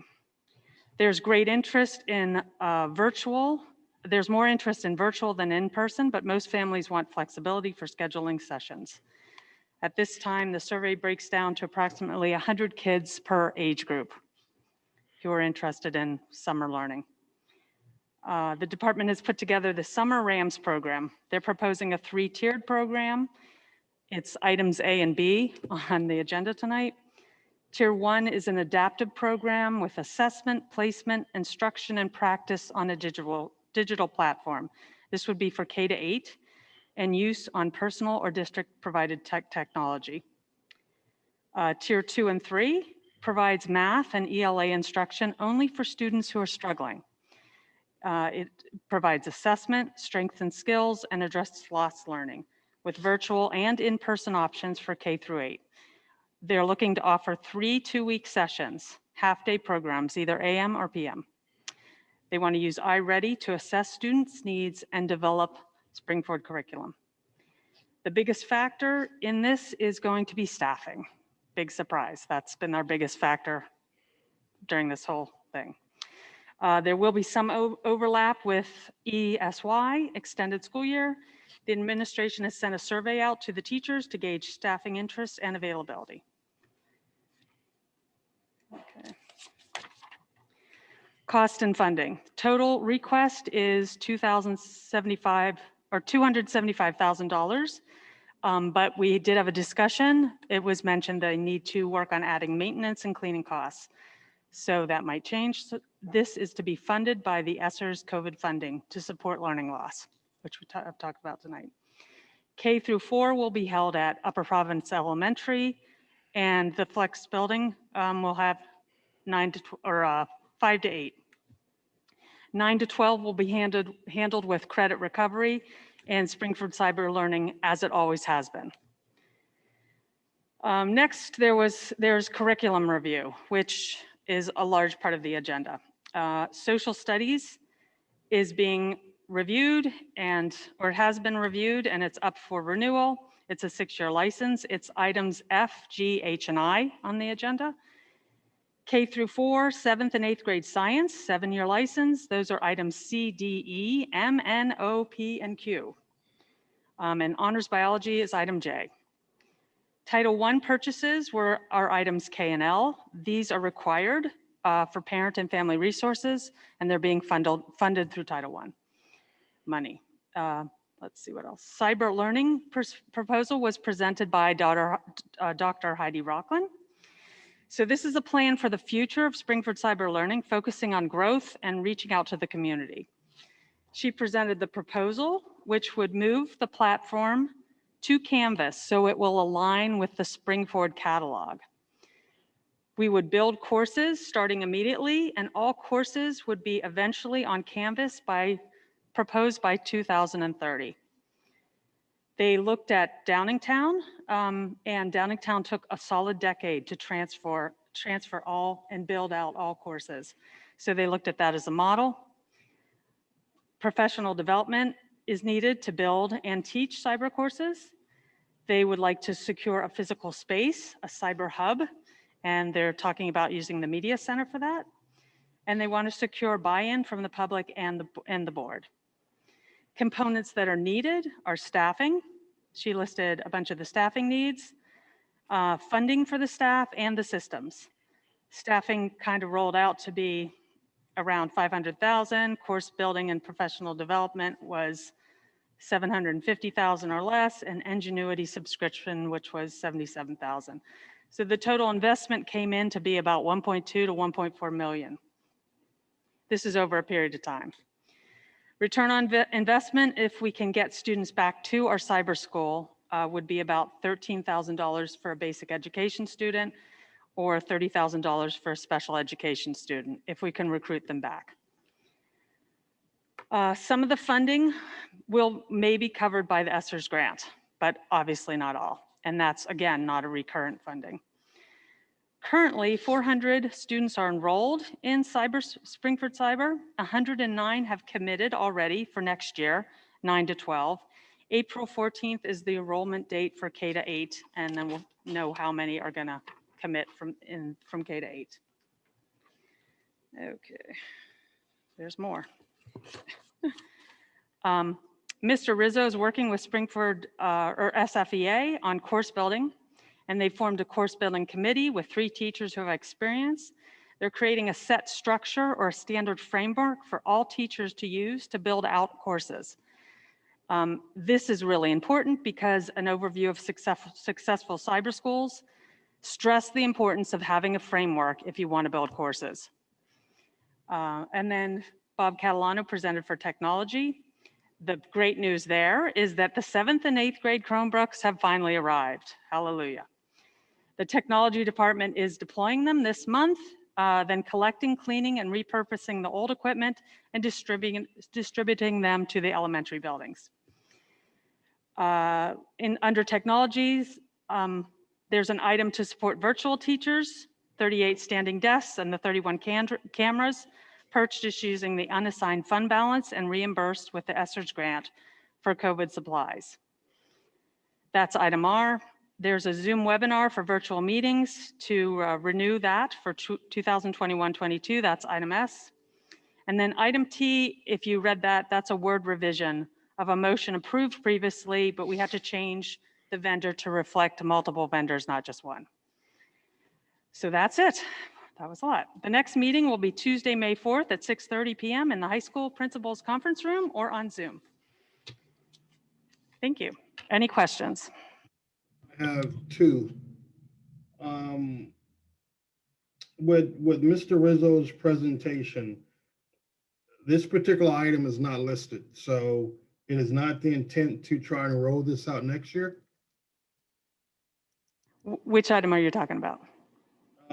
Dr. Rockland, she was talking about. Oh, the cyber learning?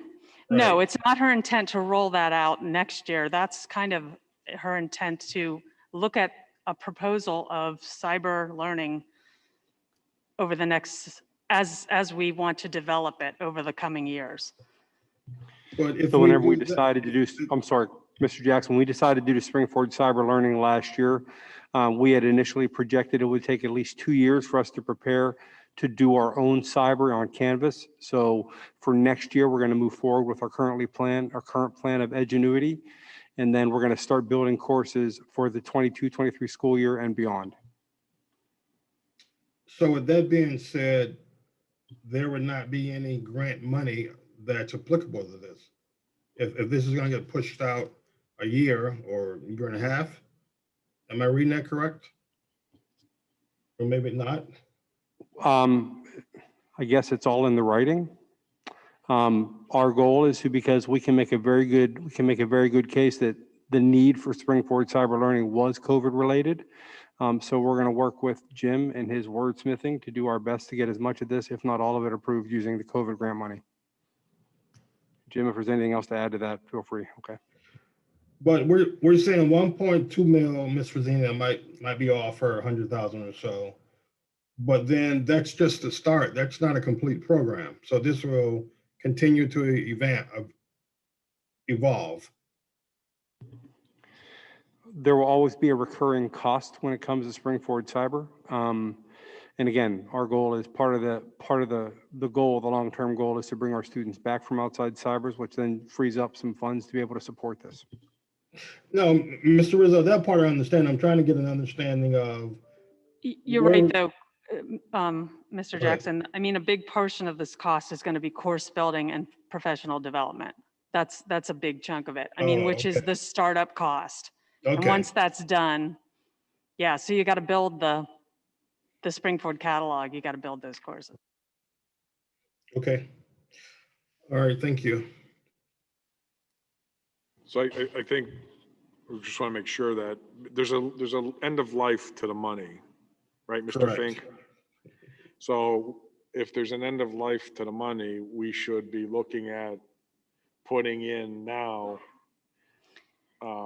and try to capture as much of that Exposure. money as possible before that end of life comes, because So like front loading front loading, correct? the, Well, you have don't use to, that. the because- Don't say professional that. development and the course. Right, because just because the money, and I think Mr. Fink alluded to this earlier, just because the money is available, that doesn't mean that that it's, the 6.5 million is there for our taking, and we could just take it and have it for the next several years. That's not how this works.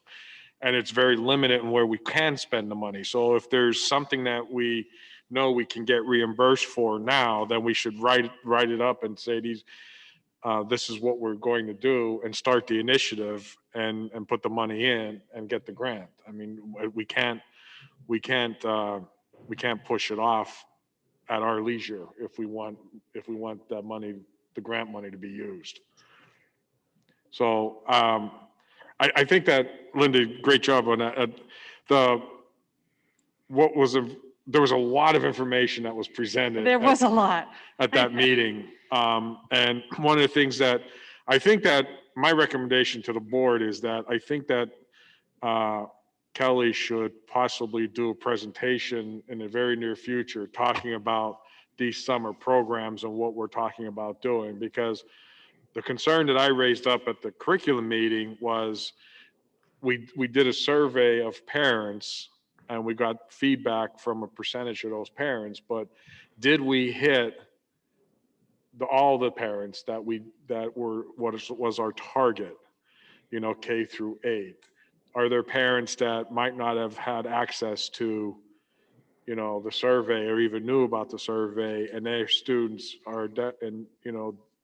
those students need, these services that we're talking about providing?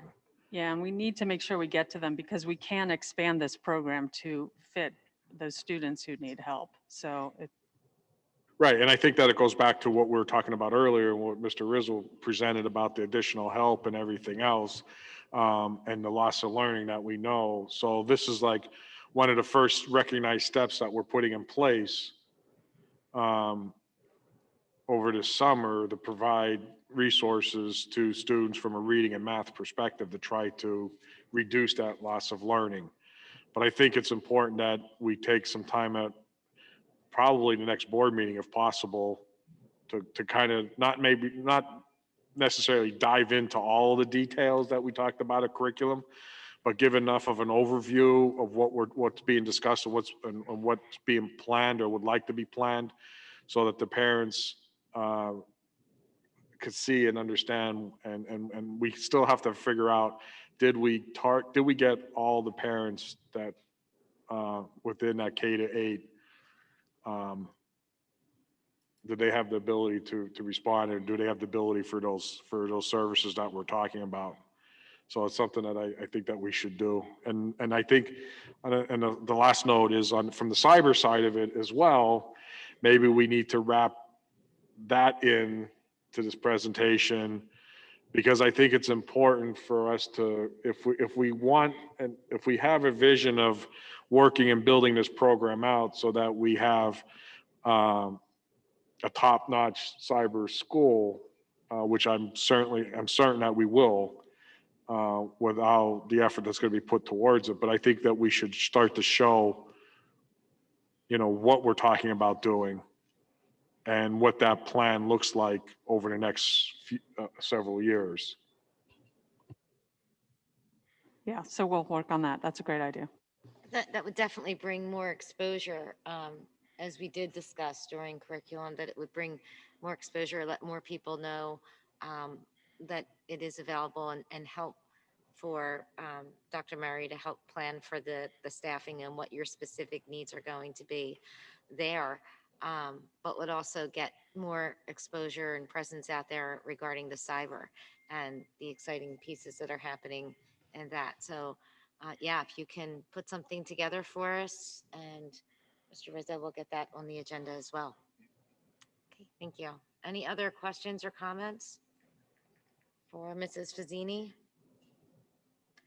Okay, Mr. DeBello, do you want to recap Western for us this evening? We did have that meeting just earlier tonight. Yeah, there was nothing to real. I mean, it was just a really fast business meeting. There wasn't nothing of substance, so we could just move on. There's no report. All right, thank you. And what about the IU? Do you have something for us there?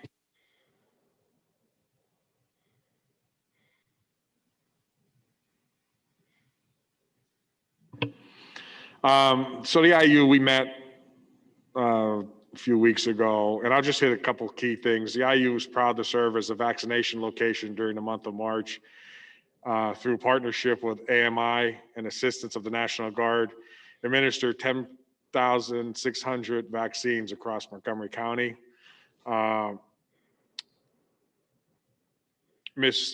Dr. Missy Garber, a vision support teacher in the Office of Student Services, has been invited by Carol Clancy, the director of the Bureau of Special Education, to become a member of the Pennsylvania Advisory Committee on Education of Students who are blind or visually impaired. So that's a nice add from the IU perspective. The IU has participated in a few district searches for superintendent. We did approve the budget revision for state early intervention program that secured $700,000 in additional funds. Human resource updates, there's been 9 new employees, 10 retirements, and 1 temporary professional staff member who was granted tenure. And we, as always, we approved a number of contracted service agreements to support the following initiatives: the Path to Graduation, the Summer Technology Institute for supporting blind and low vision students, and various trainings and services provided by offices of the IU. All right, any questions or comments from Mr. DeBello regarding Montgomery County IU? All right, moving on, Mr. Schaefer, PSBA. No report this evening. Just one quick question about that. Did anyone have the opportunity to attend any of the webinars on the Zoom earlier this month? If they were this, Yeah.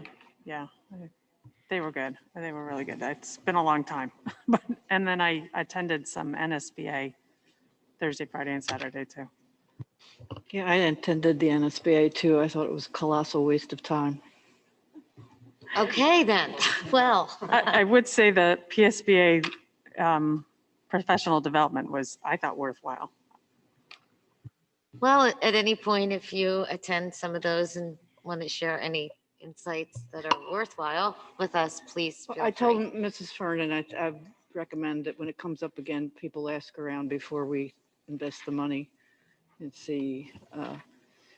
Maybe because it was Zoom, but then again, I can't see a board paying to fly somebody out to San Diego to attend next year's meeting either, so.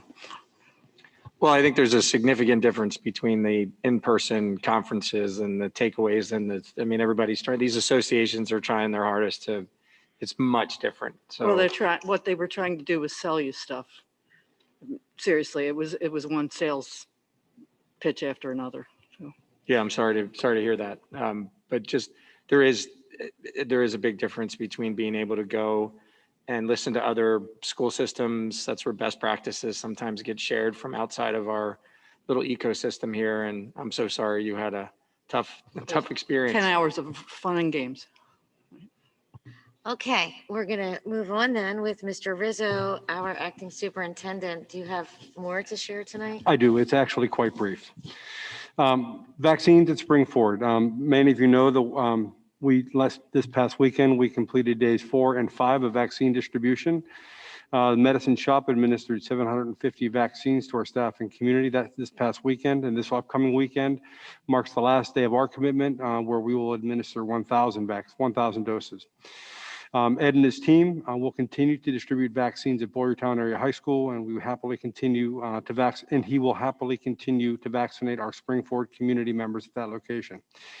We are very proud to partner with the medicine shop and distribute over 1,750 vaccines to our community. And I want to personally thank Ed and Elisa, Megan, and Aaron crew as well as all of the staff and community members that volunteered to make this event possible. And I need to say this because our mission, when I say our mission, I mean our Springford mission was to be able to help our community and give back to our community.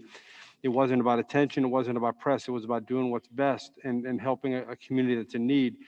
And one of the truly remarkable moments was seeing everybody come together to make that happen in such a cool way. And we learned along the way, and I think we finally nailed how to do it the right way this past weekend. But we have one more to even perfect it more. But I want to say thanks to all that were involved and have been involved and will continue to be involved because it really is just a special time. And I saw a lot of people here helping out as well. So it was a very cool thing and continues to be. Parents of grades kindergarten through 7th grade, little known secrets of paying for college. For many families, the high cost of higher education is a daunting proposition. Parents lie awake at night trying to figure out how to afford sending their children to college and still have enough of their hard-earned money to be able to retire one day. Some families have children attending college next year and others have 12 years to plan. But the fear of tackling those monumental and rising costs are the same. The College Funding Coach, in partnership with our Future Planning Center, is here to help figure out how to pay for this, and that's happening this Wednesday, April 14th at 6:30 p.m. Check out the weekly update email that we've been sending out to have more information on how to register. The Future Planning Center has been very proactive in serving our high school community and getting our students ready for that next step. This is a fantastic way to start preparing earlier, so parents have a good leg up on this process. My last announcement, just a couple of dates for you. Tomorrow is the last day of the 3rd marking period, which means Wednesday is the beginning of the 4th marking period. And then April 23rd, report cards will be available via Skyward after 4:00 p.m. And I guess the last thing I want to say is it'd be remiss of me to not acknowledge that the presentation, I'm glad you all appreciated it. And I got to be the one to stand up there at the podium. But remember, 95 people participated in that. And I want to say thank you to all of them for all of their work. They donated time, oftentimes after school hours, to make sure that we were able to all get together and talk. And I cannot underscore the importance of us getting together in a collaborative effort.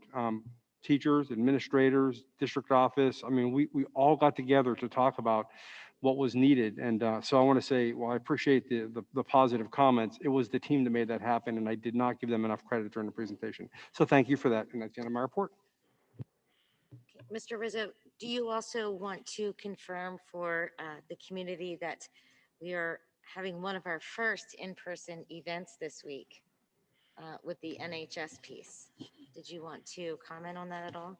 Sure. So this Wednesday and Thursday, National Honor Society is happening in person at the senior high school gymnasium, I believe. So thank you to Dr. Collier and his staff for being able to make that happen. It also gets to be, I get to make my first appearance and give a speech as acting superintendent. So that'll be fun. So I'm looking forward to those evenings. Thank you. Any other comments or questions for Mr. Rizzo? Okay, do we have Nurse Smith on the Zoom? Hello, I am here. Can you hear me? Yes. Hi, how are you? Hi, everyone. How are you? Good.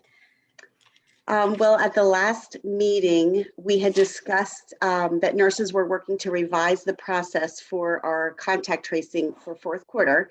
And as Mr. Rizzo had mentioned in his presentation, we've had some interesting updates with county and state health officials. So this information has really helped us to adapt our process.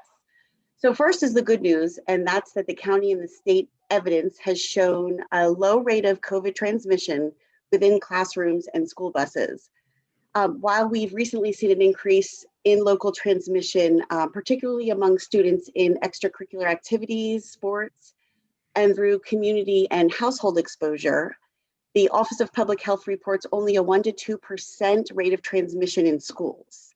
So for this reason, the Department of Health does support us in our adjustments to increase the efficiency and to decrease the traumatic effect and the panic that's been associated with our quarantines. So the way we're adjusting our process is, first of all, nurses are, we will continue to prioritize contact tracing, but based on acuity, things that we've recently learned. For example, data shows us that close contact of a positive household member has a much higher likelihood of testing positive than a close contact to a student in class. So this type of knowledge helps us to prioritize the order and the timeliness of notifications and exclusions. Our calls to parents regarding close contact status may be made from someone other than the building nurse, such as secretaries. They've been trying to help us out. Please trust that a nurse and or the COVID liaison will positively reach out to all parents and guardians at some point with specific details as soon as possible. But to maintain efficiency, that initial call may need to come from another staff member. Our plan now is to keep students who are close contacts in class until the parents arrive for pickup, as long as the students are not exhibiting any symptoms. Students will be called to the office when the parent arrives, much like an early dismissal. They will not go through the health annex or the health suite. We will not hold them there as we had been doing in the past, since we're learning now about that low transmission rate. And finally, contact tracing of buses will occur, but now under the direction of building principals. The building principals will have the option to request and analyze bus seating charts and attendance, or if that's taking too long, they may opt to send a notification to the entire bus population regarding a potential exposure. Things that will still stay the same, obviously, any symptomatic student will immediately be isolated and cared for in the health annex until a parent or a guardian arrives. There's no changes there. We will continue to confirm quarantine and isolation dates with emails from our COVID liaisons, but we do ask for patience because as our numbers are likely to grow as more students join us in Q4. Additionally, we've started tracking our students' COVID vaccination dates, which we do need to consider before quarantining a close contact. Obviously, a student, much like an adult, once they've received that final shot, after 2 additional weeks, they do not need to be quarantined as a close contact if they do not have symptoms. And obviously, our focus will remain on the safety of our students and our staff as we work to comply with the health guidelines as efficiently as possible. So that brings me to our Springford COVID liaison numbers since our last meeting. Numbers have increased, and we're not surprised because we have been at a substantial level in our county for at least a couple of weeks now. We processed 71 positive cases in our schools since the last board meeting. Of those, 37 positives had to be contact traced due to a potential exposure in the school setting. And that resulted in 114 students and staff who had to quarantine as close contacts since the last board meeting. And then finally, before, if there's any questions, I just want to respond to Mr. DeBello's inquiry after Mr. Rizzo's presentation about quarantining. Our guidelines for exclusion now require us to quarantine a close contact to a school or a community positive for 10 days after the last day of exposure, or we have the option of quarantining them for 7 days if the close contact receives a negative COVID test on or after the 5th day of quarantine. So it's a little bit like a math word problem, but it does shorten quarantines most of the time, from what we used to be a 14-day quarantine down to a full 7-day quarantine. Still a long time to be asynchronous, but I just wanted to kind of bring up that point. Are there any questions? I think I followed that, but thank you, Trish, for clarifying. And Mr. Rizzo, is that what you were talking about with the modified quarantining? No, the modified quarantine is a little bit different, but no, that's kind of what has been in place. You can test out a quarantine on day 5, then come back on day 7 or day 8. Yeah. What's the modified quarantine? Modified quarantine has to do with those that do wear masks and don't wear masks. So in some schools where masks may be optional, if a student is not wearing a mask, they're forced to quarantine. If they are wearing a mask, they may not have to quarantine. That's currently not supported in Montgomery County, but in some other counties, that is one of the practices that is being observed. Oh, okay. So then it's something that we just want to monitor and see what happens. That's correct. I'm going to watch it, and if we see that it's starting to gain some momentum or the Montgomery County is going to support that, then it's something we'll bring forward to the board. Okay, that's fine. Yep.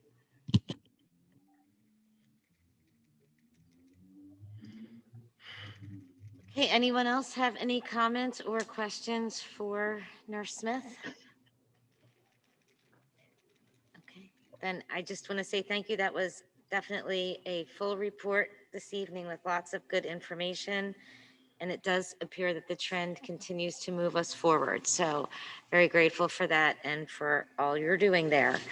Mr. Fitzgerald, do you have a report this evening? I have no report this evening. Okay, then we're moving on to the rest of the agenda, the minutes, A and B. Are there any questions or comments? Personnel, A through O. Questions or comments? Finance, A through E. Questions or comments? Programming and curriculum, A through T. Any questions or comments? Conferences and workshops, A through C. Oh, yeah, I have a question on C. I know there'd been an explanation about, we had approved last year for 8 administrators to go to this conference, this leadership conference. And at that time I had questioned whether we needed 8 people going.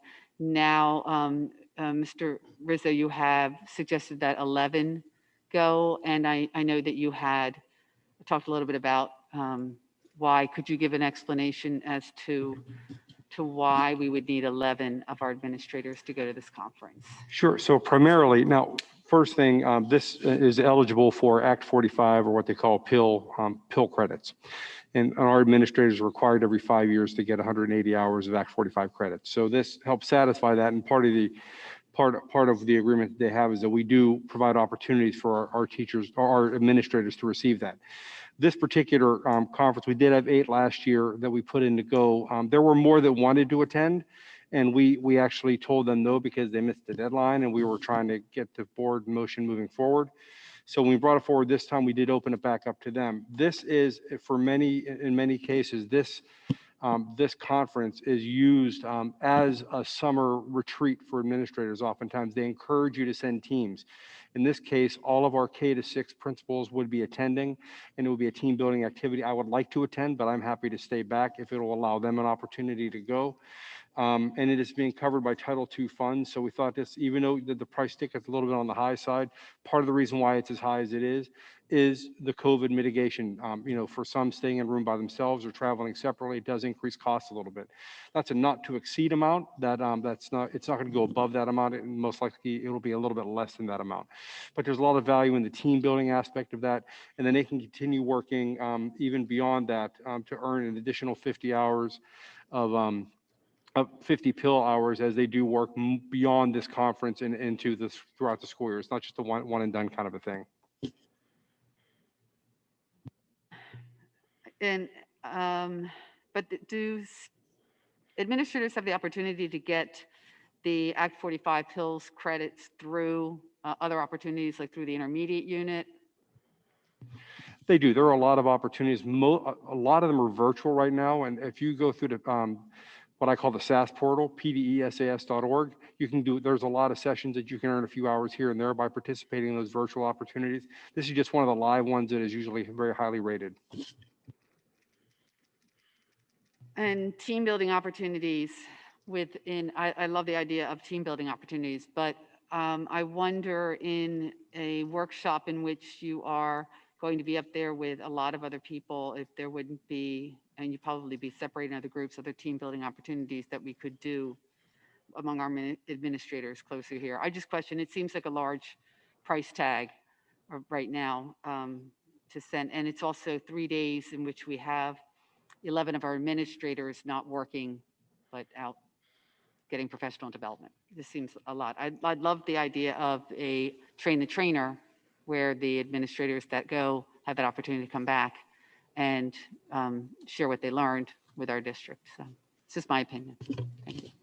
Very good points. And I had some concerns about the ticket, the cost to go as well. It is a Sunday, Monday, and a Tuesday. So one of those days is their day as well. Then Monday and Tuesday would be the other 2 days. And again, there are going to be plenty of team building opportunities moving forward for us here at Springford as a team of 39 leader in our leadership team. So I advocate for this. I support this, but I also understand because of the situation that we're in, if the price ticket is too high, then we can talk about that.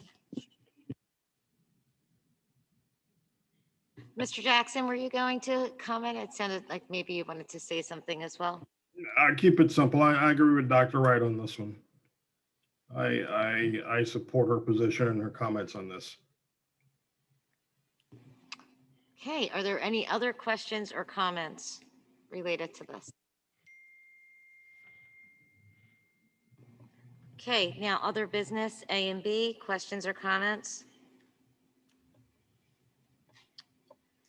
Okay, board comment. Mrs. Melton could not be here tonight, but she asked me to read a message that she wrote in response to, there were some questions about her commentary on the legislative committee, and she asked me to read a statement that she prepared for this evening. And this is, in her words, in my legislative committee update on March 22nd, I oversimplified the charter school structure by stating that charter schools are for-profit. To clarify, charter schools in and of themselves are not for-profit. They are categorized as public schools because their funding comes from tax dollars and other state or federal programs, although they are not held to public school code. However, while charter schools in Pennsylvania must be set up as nonprofit organizations, Pennsylvania law explicitly allows them to be run by for-profit organizations. Further, for-profit management agencies can help create the nonprofit foundation, which then contracts with the for-profit corporation to provide services to the school. In other words, the nonprofit can be designed to financially sustain the for-profit organization. It is to these for-profit entities and executives that our property tax dollars flow in the form of management expenses. I hope this provides clarity, and I do apologize for my misstatement and any confusion it may have caused. So I just wanted to share that on her behalf at her request under board comment. And if anyone else at the table has any board comment. Her clarification was spot on, so it was a good response, and I've talked about this for several years at the board table as well, as far as cyber schools, charter schools, and the funding and the money that's involved. So that's fine. It's good.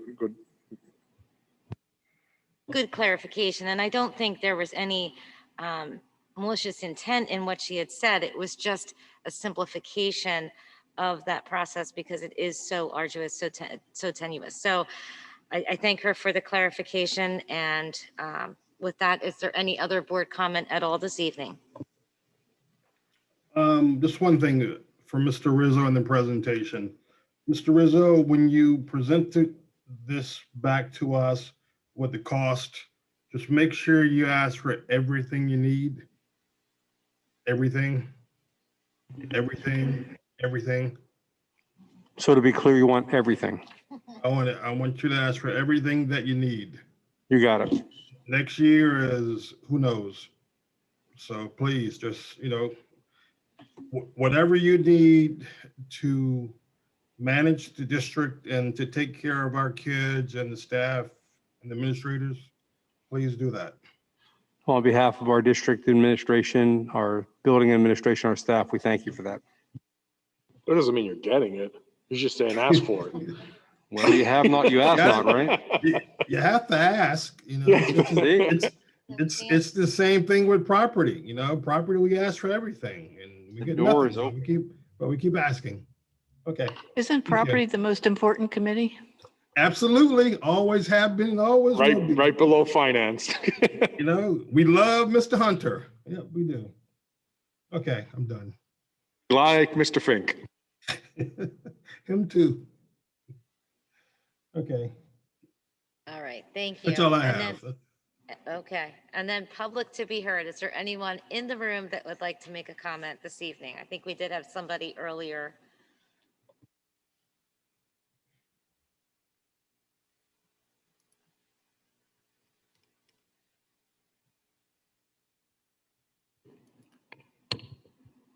Hi, please state your name and your address. I'm Lake Dayak, and my address is 90 Orchard Court. I just wanted to know more about graduation this year and what that's going to look like, particularly with the setup, and if there's going to be restrictions for it due to COVID. Is it going to be like last year, how everybody kind of went in one at a time and got their picture taken? Or are we going to open it up a little bit? What's that going to look like? So what was mentioned at one of the last board meetings was we have set a date for graduation. I believe we set that for June 15th. And the amount of students or the amount of parents that can attend is based on what our capacity is going to be at that point. Right now, we're at 50% capacity of 4,592. So what that means right now is that we're going to have to take a look and see how many adults per student we can have attend the meeting. It will be a one ceremony outdoor in the stadium with 2 rain dates so that we can get everybody all done at one time. More information to follow. Dr. Collier will be sharing that information, I'm sure, very soon. Okay. Thank you. You're welcome. Thank you. Thank you. Any other comments in the room? Then on the Zoom. Rich, do we have any? Thank you. Michael, please state your full name and address and your public comment to be heard. Hi, this is Michael Lebedzinski, 2005 Willower Drive, Royersford. First, just wanted to say outstanding job by Superintendent Rizzo and his team planning ahead and bringing Springford back to a leadership position amongst our peer districts. It's great to hear the plan and the logical planning and data behind it. I can't wait to see the 29 pages of supporting data and facts in this presentation. Second, 2 weeks ago, the Central Bucks School District Board of Directors voted to support an update to their health and safety plan incorporating modified quarantine, which we've heard a little bit about tonight. This is based on the full recommendation and full support of the Bucks County Health Department.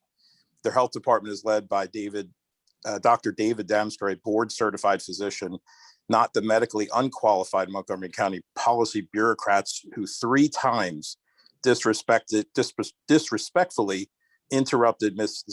Zasowski when they were invited to speak here last fall. Our county's mandate to close schools for 2 weeks over Thanksgiving was politically driven. We know this from emails obtained via a PA Open Records right to know request. And this closure did not achieve the stated goal, as we saw both cases and deaths increase in the weeks after Thanksgiving. The modified quarantine aligns to and recognizes a year's worth of data showing the normal quarantine provides zero value in preventing spread, yet causes massive disruption to students, their parents, and families, as well as burdening our nursing staff. Please follow the data and science and adopt the modified quarantine as soon as possible. Springford students are still currently required to wear masks during practice and competition.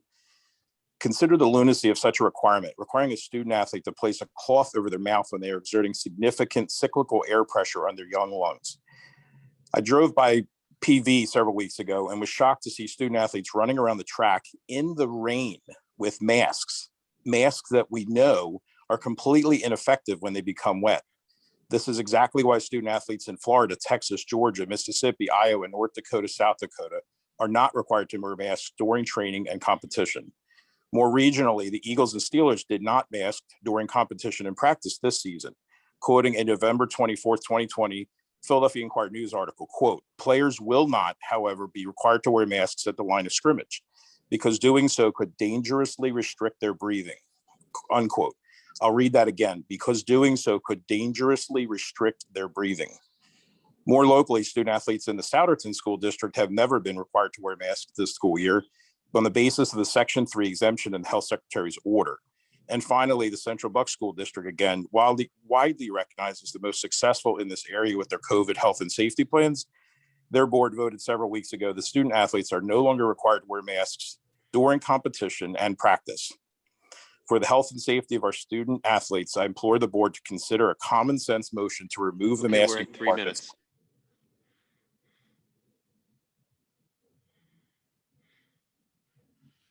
Okay, thank you. Are there any other comments this evening?